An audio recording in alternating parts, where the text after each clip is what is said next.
네, 2학년 수강생 여러분 반갑습니다. 오늘은 지난 시간에 이어서 이제 60년대, 70년대의 경제 성장과 관련된 내용을 이어서 수업하도록 하겠습니다. 그리고 이제 지난 시간에 이제 박정희 정부의 60년대, 70년대의 경제개발 5개년 계획 등을 살펴보면서 이제 비약적으로 이제 경제가 성장해 나갔던 것을 좀 살펴봤습니다. 특히나 1, 2차 산업 때는 이제 뭐 노동 집약적 산업을 중심으로 발전하고 3, 4차 경제개발 5개년 계획 때부터는 이제 중화학 공업을 적극적으로 육성하면서 공업의 구조도 이제 중화학 위주로 바뀌어갔다라는 것들을 설명을 드렸고요. 그러다가 이제 70년대에 두 차례의 석유 파동으로 경제적인 어려움을 겪게 되는 과정을 한번 설명을 드렸습니다. 그리고 이 경제 성장 속에서 나타났던 이제 문제점들을 살펴봤죠. 그래서 성장의 혜택이라는 것들이 이제 일부 대기업들에게 집중됐고 도시에 집중되면서 도시와 농촌 간의 지역 간에 더 나가서 이 특정한 대기업들에게 이제 부가 집중되는 이러한 현상들이 벌어지고 정경유착의 문제들이 나타나는 것까지 설명을 드렸고, 더 나아가서 경제 구조 자체가 이제 외국의 무역에 치중돼 있다 보니까 대외 의존도가 높아지는 이러한 문제점이 나타났다라는 것까지 살펴봤습니다.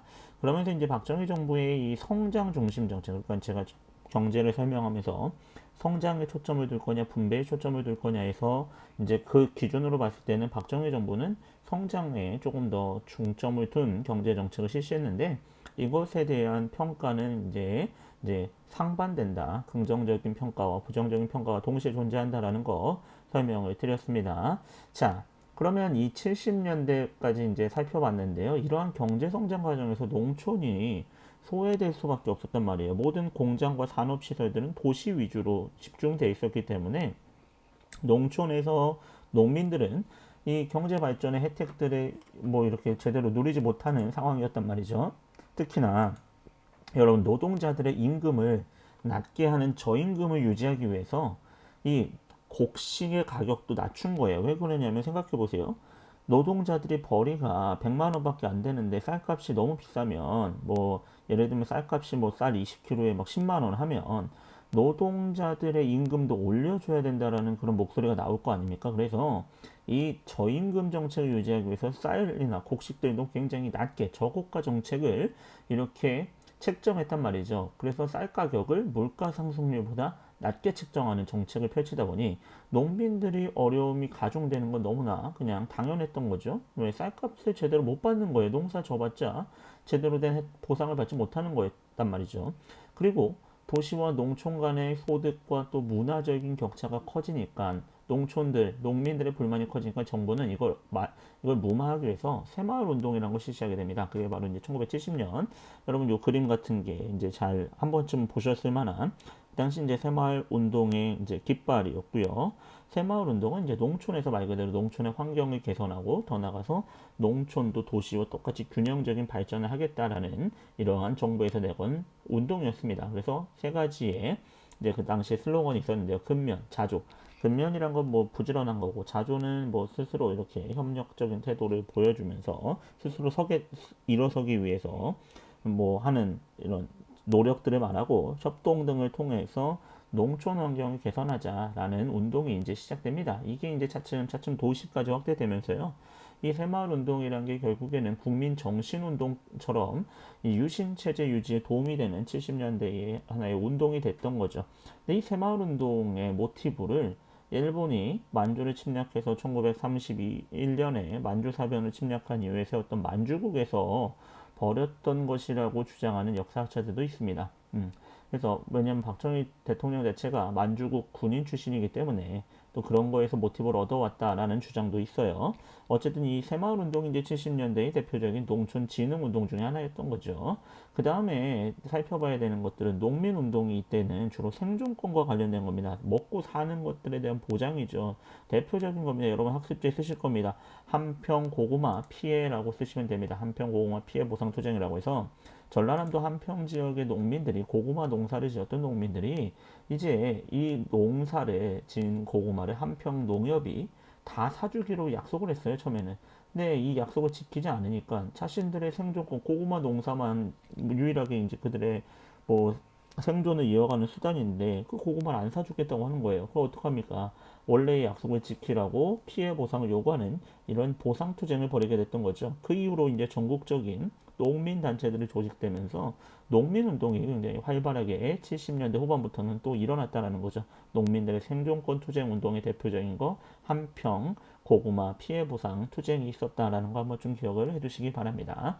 자, 이게 이제 그 당시 한평 피해 보상 농민들의 모습을 이렇게 만들어 놓은 거예요. 묘사한 겁니다. 농민들 생존권 투쟁을 벌이고 있는 거죠. 자, 그 노동운동을 또 한번 봐야 됩니다. 농촌에서의 이제 농민들의 운동을 받고 하나는 이제 도시에서 일하는 노동자들의 노동운동인데 박정희 정부는 수출 경쟁력을 유지하기 위해서 저임금 정책을 실시했죠. 왜냐하면 인건비라도 줄여야지만 우리 기업들이 물건 값을 낮출 수 있고 그걸 통해서 외국에서 다른 상품들과의 경쟁력, 가격 경쟁력을 얻을 수 있기 때문이죠. 저임금 정책을 추진하면서 더 나아가서는 장시간의 근무 그리고 저임금에 시달리는 이런 열악한 근무 환경의 노동자들의 생존권이 위협받았다는 거죠. 지금은 이제 다 복구가 된 청계천에 동대문 근처에 평화시장이라는 곳에서 이렇게 재단사로 일하고 있던 이제 옷 만드는 재단사 말하는 겁니다. 그 여러분 흔히 말하는 비속어 중에 이런 시다발이란 말 있잖아요. 우리가 이게 뭐 이제 말 그대로 재단사 옆에서 이렇게 보조해주는 사람들을 이렇게 시다라고 불렀다고 해요. 그래서 이런 용어들도 이제 뭐 그런 일본어의 잔재 중에 하나인데 이런 정말로 시다바리 같이 이렇게 옆에서 보조를 해주는 사람들은 특별한 기술도 없기 때문에 더더욱 저임금과 또 장시간 노동의 이런 열악한 근무 환경에 처할 수밖에 없는 상황이었던 거죠. 그러다가 이제 우리 노동운동의 하나의 또 전환점이 됐던 사건이 바로 1970년 전태일 열사의 전태일 분신입니다. 그래서 여러분 학습지에 들어갈 말은요. 전태일이라고 써놓으시면 되고요. 청년 전태일 그 당시에 이제 평화시장의 노동자였고요. 평화시장 노동자였고요. 글을 한번 좀 볼게요. 이 사람이 자기가 처했던 이 열악한 근무 환경에 대해서 계속해서 청원을 하고 또 노동청에 신고를 하는 등 환경 개선을 위해서 온갖 방면으로 열심히 뭐 자기 할 수 있는 모든 노력들을 다 했어요. 근데 개선이 안 되는 거죠. 개선이 안 돼요. 그리고 심지어 이제 청와대에 있는 대통령에게까지 이렇게 박정희 대통령에게 탄원서를 쓰게 됩니다. 보시면 아까 말했던 그 시다바리들이 이제 흔히 말하는 보조공입니다. 우리말로 정확한 표현은. 그래서 이 어린이들이 여기 와서 일을 하게 되고 그들이 받는 급여도 최저임금에도 미치지 못하고요. 하루에 15시간씩의 장시간의 근무를 하고 더 나가서 한 달에 휴일 자체도 거의 없는 이 말도 안 되는 지금으로 생각하면 말도 안 되는 열악한 이 노동 환경을 전태일은 개선하고자 했다라는 거죠. 근데 그 당시에는 이 사회적 분위기가 노동자가 생존권을 요구하는 것 이런 것들은 공산주의를 옹호하는 것으로 여겨졌다라는 거죠. 너 공산주의자야? 너 빨갱이야? 이런 얘기를 듣고 근로기준법이라는 것들은 그냥 진짜 명목만 있는 이름만 있는 근로기준법이었다라는 거죠. 아무리 모든 노력을 백방으로 다 해봐도 이게 뭐 들어지지 않으니까요. 그 당시에 이제 만 22살의 청년 전태일은요. 70년 11월 13일 이제 온몸에 기름을 끼얹고요. 몸에 불을 붙이고 분신하면서 근로기준법의 준수를 외치며 스스로 목숨을 끊게 됩니다. 이 전태일의 이러한 분신을 통해서 대학생들과 더 나아가서 사회적 지식인들은 노동 문제에 관심을 갖게 되고요. 그 이후에 이제 노동운동이 이제 본격적으로 일어나는 거죠. 노동자들의 노동 조건 개선을 위한 또 근로기준법 준수를 위한 이런 운동들이 본격화됩니다. 박정희 정부는 이때가 이제 70년대에 유신이 시작된 시기 아닙니까? 그래서 이러한 노동운동들을 정부에 반대하는 반정부 운동으로 몰아가면서 탄압합니다. 또 하나 이제 대표적인 노동자들의 노동운동이 우리가 앞서서 이미 배웠습니다. 1979년에 발생했던 YH 무역 사건이죠. YH 무역이라는 가발 회사에서 갑자기 회사가 폐업하고 거기에 있던 여직원들을 해고하는 과정에서 이 여직원들이 부당 해고에 항의하고 시위하는 과정이 있었고 그게 이제 결국에 유신 체제가 흔들리게 되는 또 하나의 결정적인 도화선이 되기도 했다라는 것도 설명을 드렸습니다. 자, 이렇게 해서 이제 우리가 60년대, 70년대의 경제 정책까지 살펴봤습니다.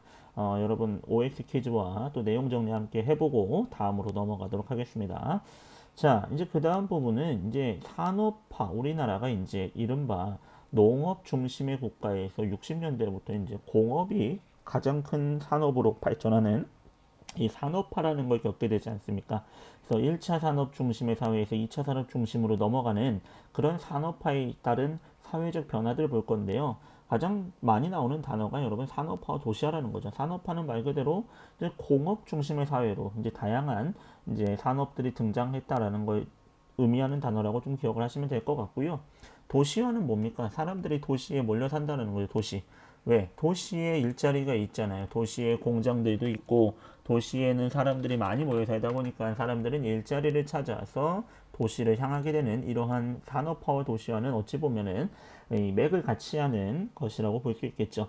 그러다 보니까 도시에 많은 사람들이 몰려서 나타나는 문제가 바로 도시 문제죠. 예를 들면 주택의 문제, 환경의 문제라든지 또 도시 빈민의 문제, 상하수도 문제 같은 이러한 다양한 각종 도시 문제들이 발생하는 것들을 보게 될 겁니다. 그 대표적인 도시 문제가 바로 광주 대단지 사건이고요. 1971년에 발생했던 거고 이 광주 여기서 광주는 여러분 경기도 광주입니다. 전라도 광주가 아니라 5.18 민주화운동에 그래서 오늘날의 이제 경기도 성남시에 해당하는 지역인데요. 이 광주 대단지 사건이라는 것들이 뭔지 한번 좀 살펴보겠습니다. 그러면서 이제 산업화가 가져온 여러 가지 사회 변화의 모습들 중에서 이제 교육과 관련된 거죠. 대표적인 게 이제 중학교 추첨제. 여러분도 오늘날 이제 고등학교나 중학교를 갈 때 이렇게 본인의 희망을 적고 그 다음은 추첨을 통해서 가는 흔히 말하는 뺑뺑이 방식으로 이렇게 배정을 받으셨죠. 그래서 그러한 것들이 이제 도입됐던 게 1969년의 일이고 또 고등학교 갈 때 예전에는 시험을 봐서 그 시험 성적을 가지고 고등학교에도 레벨이 있었던 건데요. 이런 것도 없애는 고교 평준화 정책들도 일어나게 되는데 이게 뭐냐면 산업화 도시화로 많은 사람들은 도시에 몰리고 교육을 통해서 신분 상승을 하려는 이 엄청난 높은 교육열들이 나타난다라는 거죠. 그러다 보니 이 교육열들을 어찌 보면 해결하는 하나의 방법으로 등장했던 게 이 무시험 추첨제라든지 고교 평준화 같은 교육 정책들이 있었다라는 걸 한번 보도록 하겠습니다. 자, 도시화라는 거는 여러분 산업화, 2차 산업과 3차 산업, 2차 산업은 이제 생산업을 말하고 3차 산업은 주로 서비스업을 말하죠. 우리나라 사회가 농업 사회에서 공업과 또 서비스업 중심의 산업화가 이루어지면서 대도시, 사람들이 원래 많이 사는 대도시나 새롭게 공장들이 들어서서 발전한 신흥 공업 도시의 일자리를 찾아서 많은 사람들은 도시로 향하게 됩니다. 그래서 많은 인구가 도시에 몰려 사는 것들을 우리는 도시화라고 부르죠. 이제 인구의 집중, 도시로의 집중이 이루어지게 되는 게 이제 60년대, 70년대 이 경제 개발 시기에 일어났던 현상이라는 거죠. 그러니까 도시에 갑작스럽게 인구가 많이 몰리게 되고 그러면서 발생하는 각종 도시의 문제들이 발생하게 된다라는 것도 아까 설명을 드렸습니다. 대표적인 문제가 이제 주택이 부족했고 또 도시에 갑자기 많은 사람들이 몰려드니까 빈민들이 생겨나는 그런 문제들이 있었다는 거죠. 그 대표적인 게요. 이제 여러분 이 빈민촌들이 생겨나기 시작해요. 도시에 이제 변두리는 높은 데에 빈민촌. 우리가 옛날에 일제강점기 시대에 도시 변두리에서 이제 토막촌처럼 그거 생각하시면 될 거예요. 그러니까 도시 중심부에는 살 수 없는 이 빈민들이 변두리는 높은 지대, 달동네라고 불리죠. 높은 고지대에 그냥 뭐 공용 화장실 하나 있고 그냥 대충 지은 집에서 사는 이런 빈민촌들이 막 생겨나기 시작했다라는 거죠. 근데 서울 같은 대도시는 도시 계획이라고 해서 그런 빈민촌들을 없애야 된단 말이죠. 없애는 정책들을 하는데 이 빈민들을 쫓아내야 됩니다. 빈민들을 어떻게 또 이주시킬 방법을 뭐 해결 방법을 주면서 도시 계획을 진행해야 되는데요. 그러한 해결 방안 없이 그냥 단순히 도시 빈민들을 이제 허벌판에 이주시켰던 사건이요. 여러분 바로 첫 번째 학습지 빈칸에 쓰실 단어입니다. 광주 대단지 사건입니다. 이건 뭐냐면요. 이제 서울의 도시 빈민들이 약 10만 명 정도를요. 서울을 도시 계획 정비를 하면서 이 사람들을 경기도 광주로 이주시킵니다. 10만 명 정도를. 근데 뭐 이 사람들이 일자리는 다 서울에 있는 사람들인데 이 광주, 경기도 광주에서 서울까지 이동하는 뭐 어떤 대중교통시설도 아무것도 마련도 안 돼 있고, 뭐 집들도 제대로 마련돼 있지 않고, 뭐 상하수도 시설은 더더욱이나 그렇죠. 아무것도 마련되지 않은 그냥 벌판 같은 곳에다가 강제 이주를 시킨 거예요. 강제 이주시키고, 원래 이주시키면서 이제 편의시설 같은 것들을 정비해주겠다라고 약속을 했죠, 서울시가. 근데 그 약속을 지키지 않는 거죠. 지키지 않으니까 주민들이 이거 계속 이런 곳에서 뭐 생존 자체가 어려운 곳에서 살 수가 없잖아요. 그래서 71년 8월경에 이 도시를 점거하면서 이제 이 편의시설 정비를 약속한 것들을 지키라는 이러한 도시 점거 사태가 발생했던 게 이제 광주 대단지 사건이에요. 아, 이건 되게 좀 우리 역사에서 되게 오래되지 않은 일이거든요. 한 50년 전의 일인데, 지금은 또 이제 그 성남이라는 지역이 굉장히 도시로 발전했지만, 그때만 해도 그냥 이게 진짜 허허벌판 같은 곳이었거든요. 사람들이 이렇게 허허벌판 같은 데다가 그냥 이주시켜 놓고 어떠한 편의시설 제공도 되지 않았던 사건이에요. 이게 이제 71년에 발생했던 광주 대단지 사건이 하나 있습니다. 자, 그 다음에 이제 봐야 되는 건 뭐 진짜 간단한, 너무나 여러분이 상식적으로 그냥 다 이해하실 수 있는 거죠. 소비와 주거 형태에서 변화되는 거. 소비도 뭐 이제 가전제품들이 집에 보급된다라는 거죠. 라디오와 텔레비전. 60년대는 주로 라디오, 70년대 텔레비전이 이제 주요한 가전제품이었고요. 그리고 80년대 가서 이제 여러분 컬러 TV가 등장하는 거예요. 70년대까지만 이제 흑백 TV고 70년대 말부터 이제 컬러 텔레비전이 등장하죠. 자, 그리고 주거 형태 같은 경우도 어떻게 바뀝니까? 이제 아파트, 오늘날의 아파트, 연립주택, 이제 주택들이 다닥다닥 이렇게 붙어 있는 형태의 집들이 이제 새로운 주거 형태로 등장하게 되는 거죠. 그리고 가정에서의 생활도 가장 중심이 되는 곳이 거실이 되는, 거실 생활 중심의, 안방 중심이 아닌 거실 중심의 생활로 변화되는 이러한 또 생활 방식의 변화도 나타나죠. 근데 이제 70년대까지 우리나라가 쌀이 굉장히 부족했어요. 자급이 안 됐단 말이에요. 자급 자족이 안 될 정도 부족했는데, 그래서 그러한 부족한 쌀의 문제를 해결하기 위해서 했던 게 이제 혼식입니다. 혼식. 혼식은 뭐냐면 이제 쌀과 보리를 섞어 먹는 거고요. 분식은 말 그대로 뭡니까? 밀가루를 이렇게 소비하라는 거죠. 그래서 제가 저희 어머니한테 듣기도, 저희 어머님이 이 당시 이제 고등학교 좀 다니실 때인데요. 도시락을 검사했다라는 거죠. 쌀밥과 보리밥의 비율을 섞어서 오지 않으면 혼났다라는 거예요. 왜? 쌀밥만 싸우면 혼난다라는 거죠. 혼식을 통해서 쌀 부족 문제를 해결하려고 했다라는 거고요. 통일벼라고 해서 이거 이제 개량벼인데요. 아주 생산성이 높아요. 기존 벼보다. 그래서 개량된 품종 개량된 벼를 보급하면서 쌀 부족 문제를 해결하려고 했고, 70년대 중반에 가서는 우리나라가 이제 쌀 자급이 이루어지게 되는 그런 결과를 가져오게 된다는 거죠. 근데 여러분은 지금 들으면 도시락 싸는 것도 굉장히 생소한데, 도시락을 검사했다라는 건 더 생소하게 느껴지지 않습니까? 내가 쌀밥을 먹어야 되는지 보리밥을 먹어야 되는지까지도 그 당시에는 이렇게 또 국가의 통제를 받아야 되는 또 우픈 상황이 또 있었다고 해요. 자, 그 다음에 이제 교육 부분이에요. 교육이라는 건 기본적으로 일단 교육열이 높은 거는 우리가 6.25 전쟁 이후에서도 살펴봤잖아요. 교육열이 굉장히 높았고요. 인구가 늘어나고 경제 성장합니다. 그러면 뭡니까? 사람들은 교육에 대한 더 많은 관심을 쏟게 되죠. 그러니까 학교 같은 교육 시설들이 많이 늘어나게 됩니다. 그래서 교육이 양적으로 증가했다는 것은 교육받는 학령 인구가 늘어났다는 거예요. 실제로 그래서 60년부터 79년 사이에 중학생은 약 2배 가까이 늘어나고요. 69년에서 79년 사이에 고등학생은 약 6배 정도 학생 숫자가 증가합니다. 학령 인구가 늘어났다는 거죠. 이걸 통해서 결국에 높은 교육열은 우리나라의 경제 발전의 원동력이 됐지만, 한편으로는 과도한 입시 경쟁이라는 문제를 발생시켰다는 거죠. 자, 그래서 어떡합니까? 그 당시는요, 여러분, 인류 대학, 뭐 인류 고등학교, 인류 중학교 이런 것들도 있었어요. 그래서 중학교도 시험을 보고 들어가야 돼요. 중학교를. 그러니까 중학교도 등급이 있고 고등학교도 다 등급이 있다라는 거죠. 그래서 이 교육열이 너무나 입시 경쟁이 너무 치열하니까 69년에는 아예 중학교를 무시험으로 그냥 추첨을 통해서 배정하는 방식을 도입하고요. 그리고 73년에는 대도시 지역에서는요, 고등학교도 그냥 평준화를 실시하는 거죠. 그러니까 말 그대로 흔히 말하는, 여기 보시면 이렇게 통에 넣고 추첨하는, 학교 번호를 넣고 추첨하는 이 이른바 뺑뺑이라는 신조어가 나올 정도의 이런 무시험 추첨제 또 고교 평준화 같은 것들이 도입된다는 고교 평준화는 뭐예요? 그 전까지는 학교에 등급이 있었다라는 거죠. 뭐 검단고, 무슨 고 등급이 있어서 시험 성적에 의해서 학교가 배정됐었는데 그런 것들이 없어지고 그냥 모든 학교를 학생들이 지망하는 순서대로 희망하면 그리고 그거 가지고 추첨을 해서 배정하는 방식의 선발 방식이 여러분이 흔히 알고 있는 지금의 방식이 이제 도입이 됐다라는 거죠.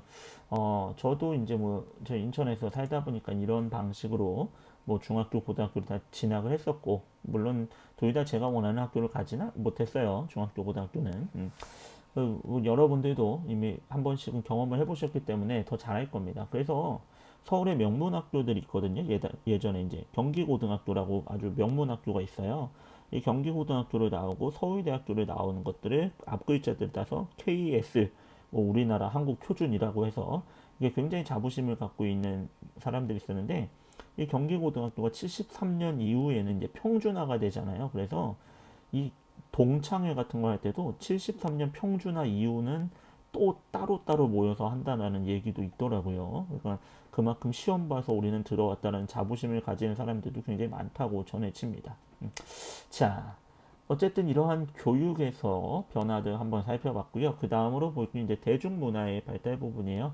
대중문화가 발달하는 것들은 특히나 이 신문과 라디오의 영향이 컸는데요. 60년대에 신문과 라디오가 발달하고 이걸 통해서 이제 대중문화가 발달하고 70년대는 이제 텔레비전을 통해서 이 대중문화들이 확산되게 되죠. 그래서 청소년들 사이에서도 이러한 매체를 통한 서구 문화가 빠르게 전파되고요.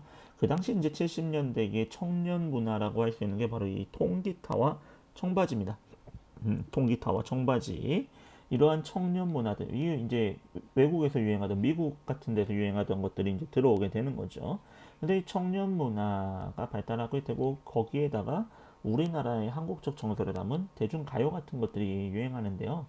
이 유신 정권, 이때 72년부터 시작됐던 유신 정권은 영화 같은 것도 사전 검열하고 금지곡을 지정하고 이러면서 대중문화를 억압하고 탄압합니다. 왜? 왜냐하면 이 대중문화 속에서 저항이라든지 이런 것들이 표출되면 자신들의 통치에 부담으로 작용한다고 느꼈던 거죠. 그래서 여러분 그 당시에 금지곡 같은 것들이 굉장히 많이 지정이 되는데 뭐 대표적인 사례 몇 개 한번 볼게요. 여러분 잘 모르시겠지만 신중현의 미인이라는 아주 지금은 명곡으로 평가받는 노래가 있는데요. 그 노래 가사 중에 이런 게 있었대요. 한 번 보고 두 번 보고 자꾸만 보고 싶네가 미인의 가사거든요. 근데 이게 퇴폐적이래요. 그래서 금지곡이 됐어요. 김추자 씨가 발표했던 거짓말이야는 반정치적이에요. 노래 가사 중에 거짓말이야 거짓말이야가 나온다고 해서 이 정부에 대한 불신을 심어준다. 반정치적이다. 이런 이유로 금지곡으로 지정됩니다. 여러분 뭐 오늘이야 뭐 수능 금지곡이라고 우리가 장난삼아 하는 노래들이 존재하지만 이때는 실제로 이제 이 노래들은 뭐 이렇게 재생될 수 없는 거예요. 방송이나 이런 데서 나올 수도 없고 들을 수도 없는 거예요. 뭐 전해진 얘기하면 박정희 대통령 연설 직후에 거짓말이야를 풀어서 틀어가지고 대통령의 말이 다 거짓말이야처럼 느끼게 만들었다는 이유로 이 이제 금지곡이 됐다고 해요. 그리고 여기 보면은 물 좀 주소라는 노래가 있는데 물고문을 연상케 해서 이루어질 수 없는 사랑은 허무주의를 조장. 늙은 군인의 노래는 군인의 사기죠. 한데스의 행복의 나라로라는 노래는 굉장히 또 유명한 노래인데요. 이 행복의 나라가 북한입니다. 행복의 나라로 갈 테야라는 가사가 있거든요. 나는 그 행복의 나라로 갈 테야인데 북한으로 갈 거, 북한을 떠올리게 한다는 이유로 금지고. 아, 이거는 좀 코미디적인 요소가 있지 않나 싶을 정도로 이런 창작의 자유를 억압당했던 시절도 있습니다. 자, 지금은 되게 낯선 건데요. 여러분, 이런 시절도 있었습니다. 산하 제한 정책이라고 해서요. 70년대에는, 6, 70년대는 정부가 이제 출산을 이제 제한하는 것들을 펼치게 됩니다. 그때 나왔던 구호들이 뭐냐? 하나보다 둘, 둘보다 셋이 좋은 세상, 당신이, 아이 낳는 당신의 애국자입니다. 이게 지금의 우리나라의 출산을 장려하는 문구인데요. 그때만 해도 내일이면 늦는다, 막아보자, 인구 폭발. 사람 막혀, 숨 막혀 죽겠다. 뭐 그래서 적게 낳아 잘 기르자, 딸아들 구별 말고 둘만 낳아 잘 기르자. 이런 등의 인구를 막기 위한 하나 제한 정책들을 70년대까지도 펼치기도 했었다라는 거죠. 왜냐면 일단 경제력이 우리가 뭐 이렇게 뒷받침이 되지 않는 상황에서 한 가구당 5-6명의 자녀들이 너무나 많다 보니까 이게 이제 경제 성장의 걸림돌이라고 생각을 했던 거죠. 그래서 계속해서 출산율을 제한하기도 했었고요. 그러다가 80년대에는 2명대로 떨어지고 그러다가 이제 지금 와서는 얼마입니까? 채 한 명도 되지 않는 저출산 국가가 되는 일도 벌어지네요. 참, 불과 몇십 년 만에 사회가 또 이렇게 변화되는 걸 보면 참 앞일은 어떻게 될지 모르는 것 같아요. 자, 어쨌든 여기까지의 내용을 여러분 다시 한번 OX와 빈칸 채우기를 정리를 하고 그 다음으로 넘어가 보도록 하겠습니다. 넘어가기 전에요. 여러분과 함께 좀 보고 가야 할 부분이 있어요. 이제 박정희 정부의 일상 통제 부분 좀 한번 보도록 하겠습니다. 제가 교과서 페이지 276쪽인데요. 여러분과 함께 좀 보고자 하는 내용이 있어요. 이 내용을 좀 한번 보겠습니다. 하나 보여드릴게요. 이게 우리가 한번 생각해 볼 문제이기도 해요. 그 당시 이제 유신 체제 안에서 국민교육헌장이라는 것들을 외워야 됐다 학생들. 그래서 우리는 민족중의 역사적 사명을 띠고 이 땅에 태어났다 해서 처음부터 끝까지 이제 393자나 된다고 해요. 그래서 이것들을 외워서 아침마다 이런 것들을 뭐 확인하고 더 나가서 학교 시험과 국가고시 입사시험 등에도 의무적인 출제가 되었다고 해요. 저희 어머니한테 제가 한번 이거 외운다고 했었잖아요. 지난 수업 시간에. 그래서 이번 주에 가서 외워보라고 한번 얘기를 했더니 이제는 기억이 안 난다라고 하시더라고요. 그래서 제가 한번 읊어드렸습니다. 우리는 민족 중의 역사적 사명을 띠고 이 땅에 태어났다. 벌써 그 역사적 사명을 잊어버렸냐고 애국심이 부족하다고 제가 한번 꾸짖었어요.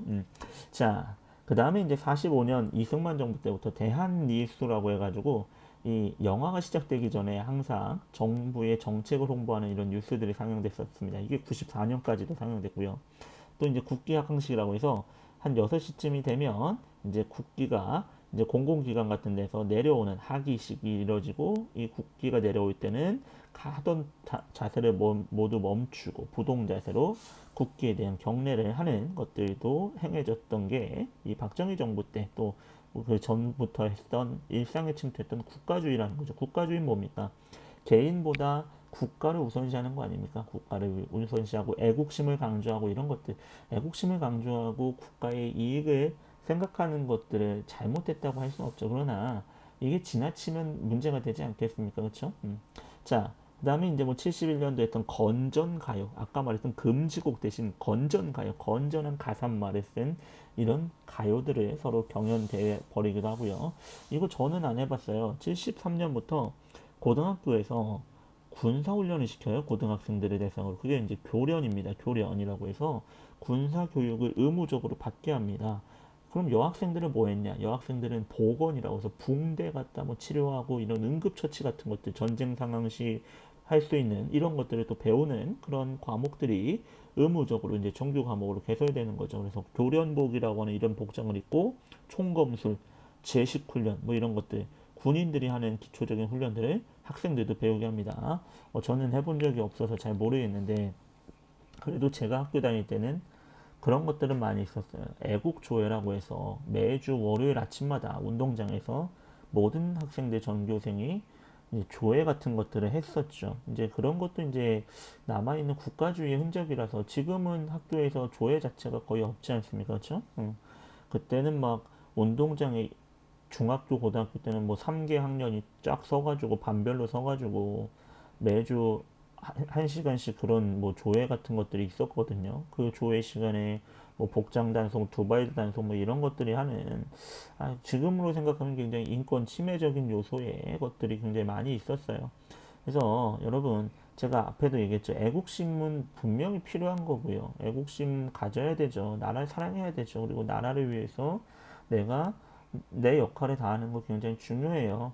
근데 과거 우리는 지나치게 이제 국가 위주로 국가에 대한 애국심을 강요하면서 개인의 인권들을 침해하는 것들이 있었다라는 거죠. 그래서 이런 부분의 조화를 이루는 것들이 필요하다라는 거예요. 한번 설명을 드렸고요. 그래서 그 영화 국제시장 같은 데 보면 황정민 배우가 갑자기 길 가다가도 애국 국기 하기식 하면은 멈춰가지고 차렷하고 국기에 대한 경례 하잖아요. 그런 것들이 이제 그 당시 이제 국가주의를 보여주는 하나의 대표적인 모습이라는 거죠. 자, 이제 우리는 이제 소단원이 바뀌게 됩니다. 이제 작은 5단원으로 가게 되고요. 이제 6월 민주항쟁이라는 다시 80년대 전두환 정부의 정치적인 부분을 살펴볼 거예요. 그래서 6월 민주항쟁은 1987년 6월에 일어났던 우리 국민들이 이것만 좀 기억하세요. 대통령 선거 방식을 직선제로 바꿔달라는 그러한 외침이었습니다. 전두환이요, 81년에 유신헌법을 바꾼다고 했잖아요. 조금 바꿔서 대통령의 임기는 7년이고 한 번만 할 수 있고 간선제로 뽑는다라는 헌법을 개정했었는데요. 이 헌법, 간선제 헌법을 직선제 헌법으로 바꿔달라고 국민들이 외쳤던 거, 이게 바로 이제 6월 민주항쟁의 가장 핵심적인 주장입니다. 그리고 그것에 전두환 독재 정부가 결국에 국민의 요구 앞에 굴복하게 되는 겁니다. 그 87년의 중요한 변화를, 그래서 영화 1987이라는 제목에서도 여러분 한 번쯤 들어보셨을 겁니다. 이제 1987년에 그런 중요한 변화들이 우리나라에 있게 됩니다. 그에 앞서서 이제 국제적인 변화를 한번 좀 살펴보겠습니다. 이 1947년 트루먼 독트린이라는 미국 대통령 트루먼의 하나의 발표로 인해서 자본주의 진영 국가와 공산주의 진영 국가 간에 보이지 않는 체제 경쟁이라는 냉전이 본격적으로 시작됐다고 그랬잖아요. 그 냉전이 차츰 누그러들었던 게 바로 이 닉슨 독트린이라고 앞에 박정희 정부 설명하면서 말씀을 드렸습니다. 이 냉전이 완화되는 닉슨 독트린 이후에 이제 69년 이후겠죠. 냉전 체제가 완전히 해체되고 어떻게 세계 질서가 변화되는지 한번 볼 건데요.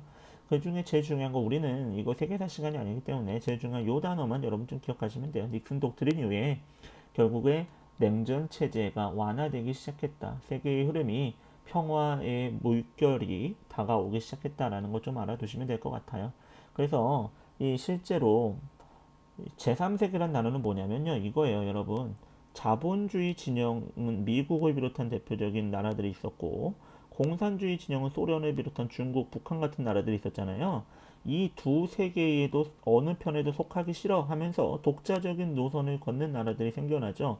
그런 나라들을 제3세계라고 불렀던 거예요. 대표적인 나라가 뭐 인도 같은 나라, 인도라든지 아니면은 유럽에 있는 유고 같은 나라들, 이런 나라들이 이제 우리는 미국 편도 아니고 소련 편도 아니야. 우리는 제3세계에 있는 나라들끼리 자본주의, 공산주의 다 대립하는 거 싫어. 이런 나라들끼리 모여서 이제 힘을 하나로 모아보자. 라는 이 제3세계의 목소리들이 1950년대부터 커져갑니다. 커져가고요.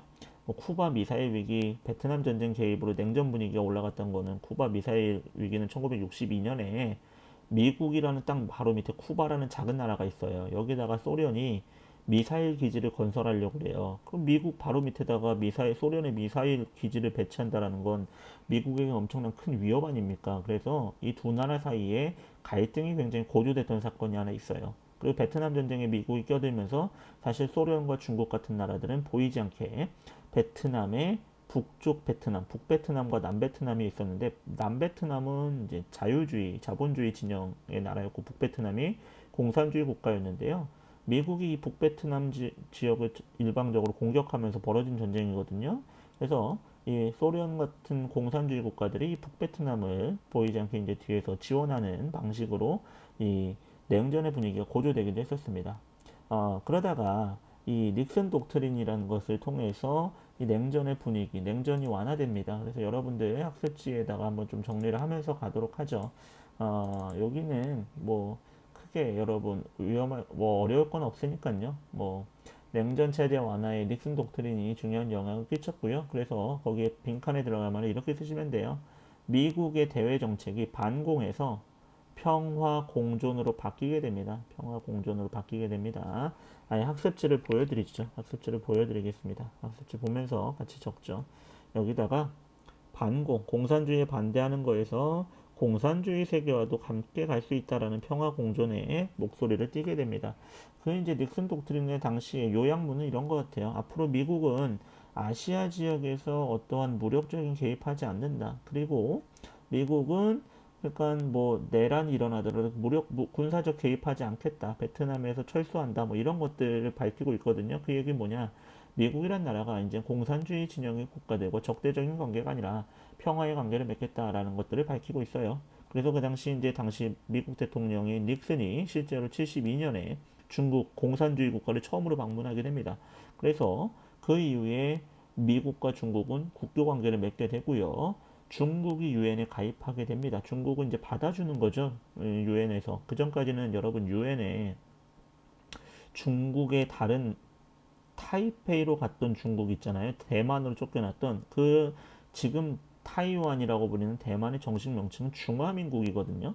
이 중화민국이 유엔에서 중국 대표목의 국가로 인정받아 왔는데 이 닉슨 독트린 이후에 중국이 유엔을 가입하면서 이 중화민국이 가지고 있던 뭐 그런 지위들이 다 중국 공산당, 정확하게 말하면은 중화인민공화국에게 다 넘어가게 됩니다. 자, 그리고 냉전이 결국에 끝나는 건 언제냐면 1989년입니다.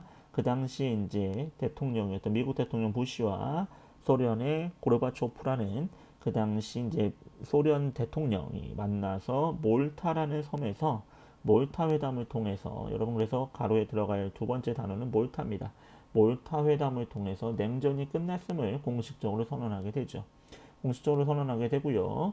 그리고 독일은 1990년에 동서로 나눠져 있던 동독은 공산주의 국가, 서독은 자본주의 국가 이렇게 나눠져 있던 독일이 분단된 지 45년 만에 통일이 되게 되는 거죠.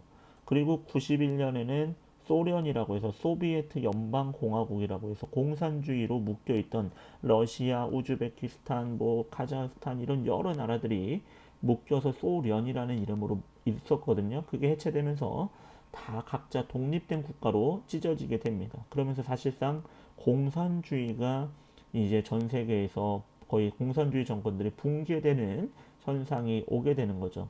결과적으로 말하면 냉전 체제는 공산주의 정권들의 붕괴로 끝났다는 게 맞죠. 결국에 공산주의와 자본주의의 전쟁에서 이 대결에서는 자본주의가 이긴 거예요. 공산주의 정권들은 대부분 다 붕괴됐으니까요. 자, 이러한 세계적인 변화와 함께 냉전이 끝납니다. 냉전이 끝난 다음에는 어떻게 되냐? 미국이 유일한 초강대국 소련은 사실상 이 붕괴된 이후에 러시아 등등의 여러 나라로 찢어진 이후에는요. 굉장히 뭐 미국이 경쟁할 만큼의 국력이 이제 상실된 상황인 거죠. 자, 그래서 미국이 초강대국으로 등장하고 중국이 급성장하는 게 이제 2000년대부터 이제 나타나는 현상이죠. 미국과 중국을 우리는 G2라고도 부르지 않습니까? 그리고 가로에 들어가 다닙니다. 신자유주의라는 것들이 경제에서는 확대된다. 신자유주의 뭐냐면 정부의 개입을 줄이라는 거죠. 정부가 개입해서 자본주의가 가지고 있던 여러분 자본주의는 기본적으로 어떤 문제가 발생한다고 했냐면 공황이라는 문제가 온다고 그랬죠. 물건을 많이 찍어내요. 많이 팔기 위해서. 근데 물건 찍어낸 것보다 수요가 늘 따라가지 못하죠. 왜? 이미 사람들은 핸드폰이라는 물건을 예를 들면 핸드폰 다 갖고 있어. 근데 신상품이 나온다고 모든 사람들이 핸드폰을 사지 않잖아요. 핸드폰을 만들어내는 자본가들은 많이 찍어서 많이 벌고 싶은데 사람들은 그것들을 그만큼 소비하지 않아요. 이 공급과 수요의 이 괴리가 생기고 공급이 지나치게 수요보다 많아지면서 이 공황이라는 것, 즉 자본가들이 이제 가지고 있던 것들에 대한 손해가 발생하는 이 공황이 발생하는 게 이제 자본주의의 기본적인 이제 기본 원리란 말이에요. 그래서 이 공황의 발생을 해결하기 위해서 정부가 개입해서 막 공황이 발생하면 실업자들도 생겨나고 복지 정책에 필요한 사람들도 많아지지 않습니까? 개입해서 그러한 실업자들을 위한 다양한 복지라든지 이런 것들을 하는 것들이 이제 자본주의를 약간 수정했다고 해서 수정 자본주의라고 불렀거든요. 근데 이러다 보니까 정부가 복지 정책도 늘리고 세금도 기업으로 더 많이 뜯어가고 이런 것들이 기업들 이런 자본주의에 오히려 방해가 된다라는 생각들을 갖게 되는 거예요. 자본가들이. 그래서 1980년대 이후에 미국과 영국을 중심으로 이런 정부의 개입을 축소하는 말 그대로 진짜 이 자본주의가 자유롭게 거래할 수 있도록 하는 그런 경제를 만들자라는 신자유주의의 운동들이 일어나게 됩니다. 그래서 각국의 시장들을 열어라. 서로 나라와 나라 사이에 교역을 해라. 우리 물건 다 받아들일 수 있게라 하는 것들이 나오게 되고요. WTO라는 국제 세계 무역기구 만들어지게 되면서 이제 그 전까지는 우리나라가 예를 들면 뭐 쌀이라는 것들이 해외에 여러 나라들이 들어왔을 때 우리 쌀이 경쟁력이 부족하다고 판단하면 이 문호를 걸어 잠글 수 있었거든요. 근데 이런 것들이 이제 불가능해지는 거예요. WTO가 등장하면서부터는 모든 나라들이 자유무역 거래를 해야 되는 거죠. 우리나라가 다른 나라로부터 물건을 하나 받으면 또 열어야 되고 이런 식의 정말 말 그대로 자유로운 무역이 이제 시행되게 됩니다. 그리고 FTA는 여러분 아실 겁니다. 프리트레이 자유무역 협정이라고 해서 우리말로는 그래서 나라와 나라 사이에 보다 자유로운 무역을 위해서 각국이 협정을 맺는 것들이 나오게 되는 거죠. 이런 일들로 인해서 이제 신자유주의라는 것들이 오늘날의 세계 경제의 흐름이다라는 것 정도만 좀 알아두시면 될 것 같아요. 신자유주의의 특징은 말 그대로 정부가 자본주의의 문제를 해결하기 위해서 개입하는 것들, 다양한 복지 정책을 실시하거나 세금을 기업으로부터 세금을 더 많이 이렇게 걷어가는 것들, 이런 개입 자체를 축소해서 말 그대로 그냥 자유로운 거래를 하는 초창기의 자본주의의 형태로 돌아가자라는 게 신자유주의다라고 알아두시면 될 것 같습니다. 자, 이제 다음 시간은 바로 이러한 냉전의 완화의 분위기 속에서 그럼 우리 대한민국은 어떠한 변화를 겪게 되는지 한번 볼 건데요. 시계를 조금 뒤로 돌릴 겁니다. 1987년으로 갈 겁니다. 1987년에 이 전두환 정부가 아직도 존재하고 있던데요. 전두환이 81년부터 87년까지 7년 동안 대통령을 하는 거거든요. 이 전두환 정부의 시기에 마지막 해입니다. 87년이. 그 다음 대통령 선거를 앞두고 있던 해였죠. 근데 그 당시의 헌법이라면 체육관에서 대통령 뽑으니 이거 또 전두환이 원하는 그냥 군인 출신 중에 한 명이 대통령이 될 것 같았단 말이죠. 그게 이제 노태우라는 인물이었고요. 그러한 것들에 대한 국민들의 저항이 일어나게 됩니다. 여러분 학습제 나왔듯이 직선제라는 단어 이걸로 선거 방식을 바꾸자라는 국민들의 민주화 요구가 일어나는 과정을 좀 볼까 합니다. 그 과정에서 나타났던 뭐 전두환 정부의 이런 뭐 고문이라든지 사건들까지 좀 볼까 해요.